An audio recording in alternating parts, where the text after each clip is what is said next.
அரசர் அக்பரும் பீர்பாலும் நகர்வலம் போயிருக்கும் போது கடை தெருவில் ஊனமுற்றவர்கள்லாம் பிச்சை எடுத்துட்டு இருக்காங்க. அதை பார்த்து அக்பருக்கு வேதனையாக இருக்குது. ஊனமுற்றவர்கள் பிச்சை எடுக்கிறதுன்றது ரொம்ப கொடுமையான விஷயம். இவங்களுக்காக நாம் ஏதாவது பண்ணணும் அப்படின்னு பீர்பால்கிட்ட சொல்கிறாரு. பீர்பாலும் நல்ல யோசனை பண்ணால் கண்டிப்பாக இவங்களுக்காக நாம் ஏதாவது பண்ணி தான் ஆகணும் அப்படின்னு சொல்கிறாரு. என்ன பண்ணலாம் அப்படின்னு அக்பர் கேட்குறாரு.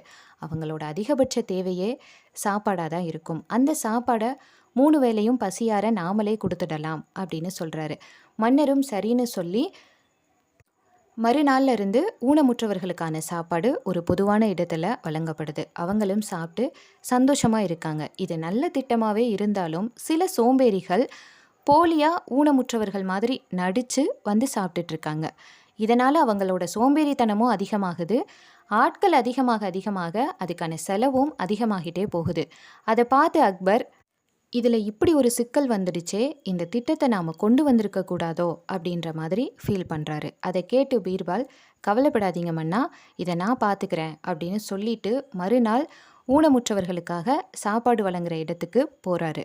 அங்கே பொறுப்பில் இருக்கிற அதிகாரிகள்கிட்ட இன்னைக்கு சாப்பாடு கொடுக்குற நேரத்தை தாமதப்படுத்துங்க அப்படின்னு சொல்கிறாரு. கொஞ்ச நேரம் லேட் ஆனதுமே அங்கே இருந்தவங்கெல்லாம் என்னாச்சு, ஏன் சாப்பாடு போடலை அப்படின்னு கூச்சல் போட ஆரம்பிச்சிட்டாங்க. அதை கேட்டு பீர்பால் வந்து, ஒரு பிரச்சனையும் இல்லை, சாப்பாடு கொடுக்குற இடத்த மட்டும் மாற்றியிருக்கோம்.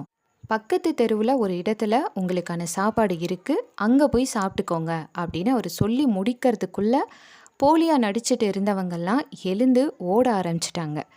உண்மையிலே ஊனமாக இருக்கிறவங்க நாம் எப்படி அங்கே உடனே போக முடியும் அப்படின்னு தவிச்சிட்டு இருக்காங்க. அதை பார்த்து பீர்பால், இவங்களுக்கான சாப்பாடை இங்கேயே கொடுங்க அப்படின்னு சொல்லி அவங்களுக்கான சாப்பாடை கொடுத்து சாப்பிட்டுட்டு இருக்கும் பொழுது ஓடி போனவங்கெல்லாம் அங்கே ஒன்றுமே இல்லை அப்படின்ட்டு திரும்பி வராங்க. அவங்கக்கிட்ட பீர்பால், உங்கள் போலித்தனத்தை வெளியில் கொண்டு வரதுக்காகத்தான் நான் அப்படி சொன்னேன்.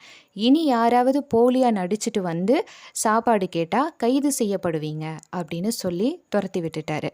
நாம் எவ்வளோ அழகாக வேஷம் போட்டாலும் காலமோ நேரமோ கண்டிப்பாக ஒரு நாள் நம்மளை காட்டி கொடுத்துடும். அதே போல் அரசாங்கம் ஒரு சலுகை கொடுக்குதுன்னா அதுக்கு தகுதியானவங்க மட்டும்தான் அதை அனுபவிக்கணும். போலியான அடையாளத்தை உருவாக்கிட்டு எல்லாரும் அனுபவிக்கணும்னு நினச்சா உண்மையிலே அதுக்கான தேவை இருக்கிறவங்களுக்கு அது போய் சேர்றதில் பற்றாக்குறை ஏற்பட்டுடும் அப்படின்றத மறந்துடக்கூடாது.